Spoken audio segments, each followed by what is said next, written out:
Imagine the sun is the size of Earth. Same distance away, but shrunk down. Everything you planned? Gone. Your house, your savings, your kids' future, wiped out entirely.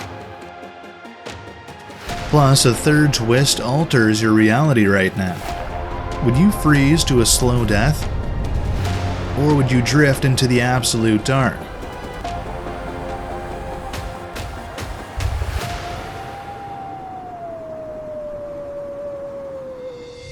Well, to put it in perspective, the sun's diameter is currently 109 times larger than Earth's.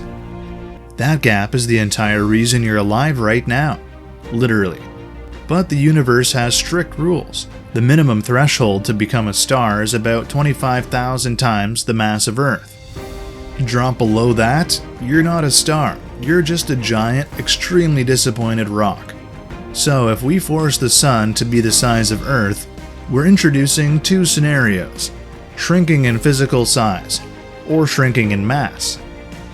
Two scenarios, two wildly different deaths.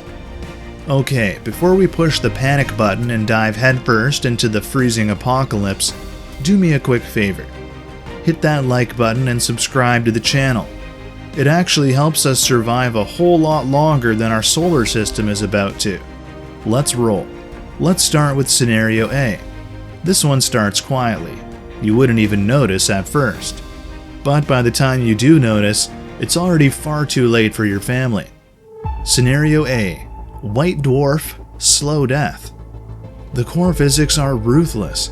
Mass remains constant, but its size shrinks to match Earth. Extreme violent compression.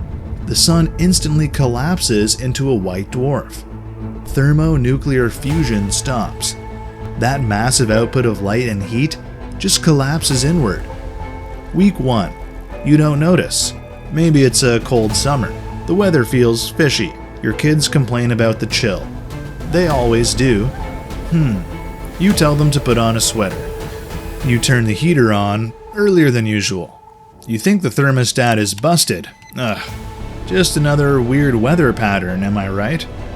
Week 3. Crops across the Midwest fail.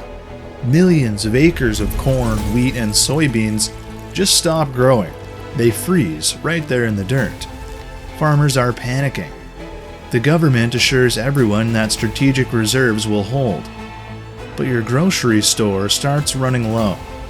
Canned goods are suddenly the most valuable currency on Earth. You go to buy beans and rice, and the shelves are completely bare, empty. Panic starts to kick in. People are tense. The guy who usually waves at you in the parking lot is now glaring at your shopping cart. Supply chains are snapping in half a jiff. Week 6. The Mississippi River slows down. Massive, thick sheets of ice are forming where they never have before. Solid ice stretching for miles. Commercial barges freeze right in place. Colder and colder and colder. And you still don't know why. The government isn't saying much, just a bunch of techno-babble on the evening news trying to keep people calm, poking holes in internet rumors. But you know something is fundamentally wrong. You can feel it in your bones. Look at your home. The temperature is negative 58 degrees Fahrenheit in March. Ouch. But hey, the good news is heating bills are no longer an issue. Because the grid has already collapsed as power plants freeze up first. Coal piles are frozen into solid, giant, useless blocks. Natural gas pipelines are snapping from the extreme contraction. The pipes inside your walls burst. The water stops running. Water, water, everywhere. Water. Just kidding. It's solid. To add insult to injury, it's gonna stink. You can't flush toilets. Look at your kids. School's closed in week 8. Not because of the snow, because there wasn't enough fuel to heat the buildings.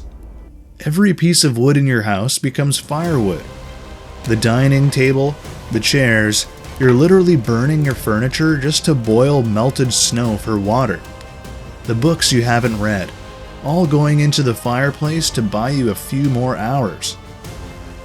But here's the thing, you might actually survive the first year, not comfortably, not happily, but alive. Deep underground, near geothermal heat, small groups could hold on for months. Killing two birds with one stone, you get warmth from the Earth's core and isolation from the frozen wasteland above. The question isn't whether you survive the cold, the question is whether you survive each other. Would you know what to do? Do you have a plan? Most people don't. I know I don't. Let's face it, I'm not exactly prepared for all of this. I skip the gym if it's drizzling outside. Think you could handle it? Scenario A gives you a slow death with time to react. Scenario B gives you no warning at all.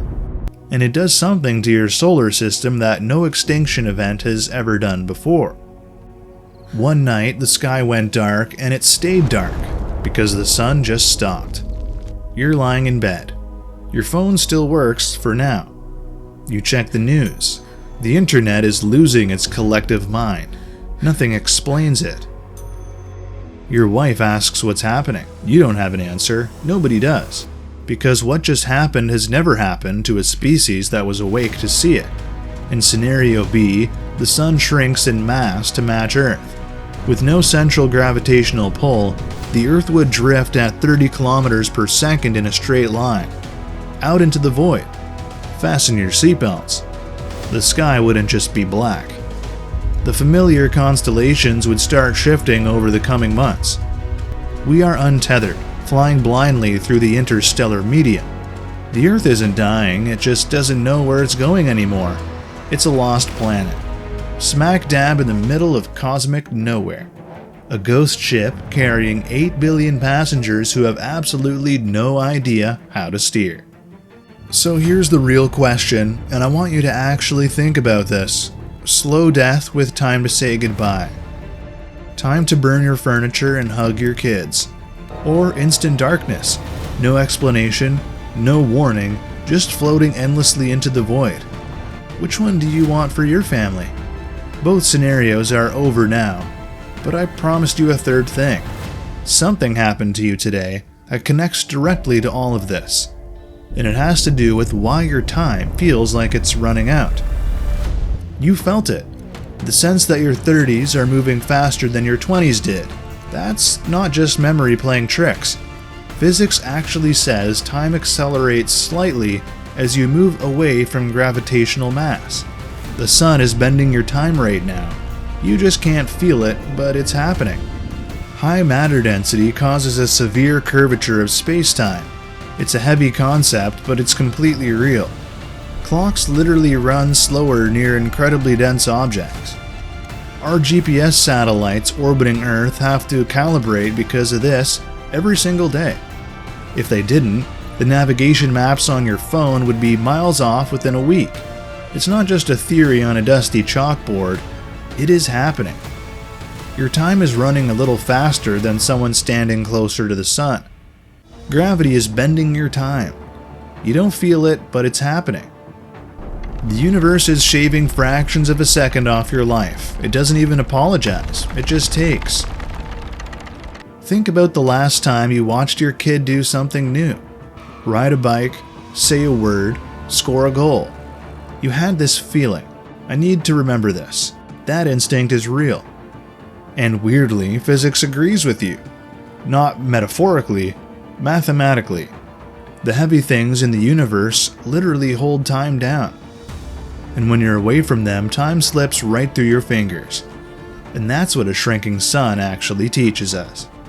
Not just about physics, about something you already know but haven't thought about in a while. Stay with me for 90 more seconds. You woke up this morning. Maybe the alarm was annoying. Maybe you skipped the gym again. Crap happens. Maybe you snapped at someone you love over something small. A spilled cup of coffee. A lost pair of shoes. And this whole time, a star 109 times wider than this planet was burning at 27 million degrees Fahrenheit, sitting at exactly the right distance, exactly the right size, to make sure you'd be here to do all of that. To make sure your kids would wake up too. That's not nothing. That's everything. How often do you actually think about that?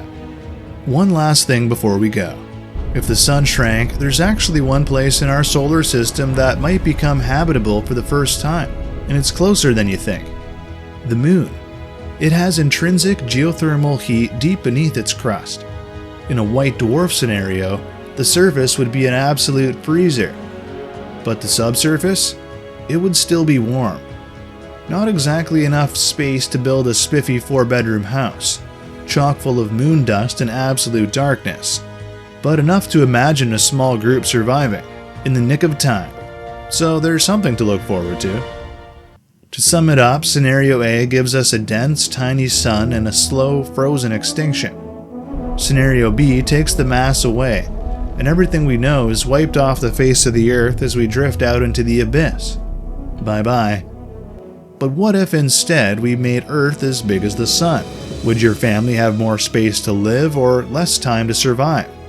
That's next. Hit that like button and subscribe if you don't want to miss it. The universe has laws, but we're here to push them to the breaking point. I'm Rabo, and the lab is always open. Catch you on the next one.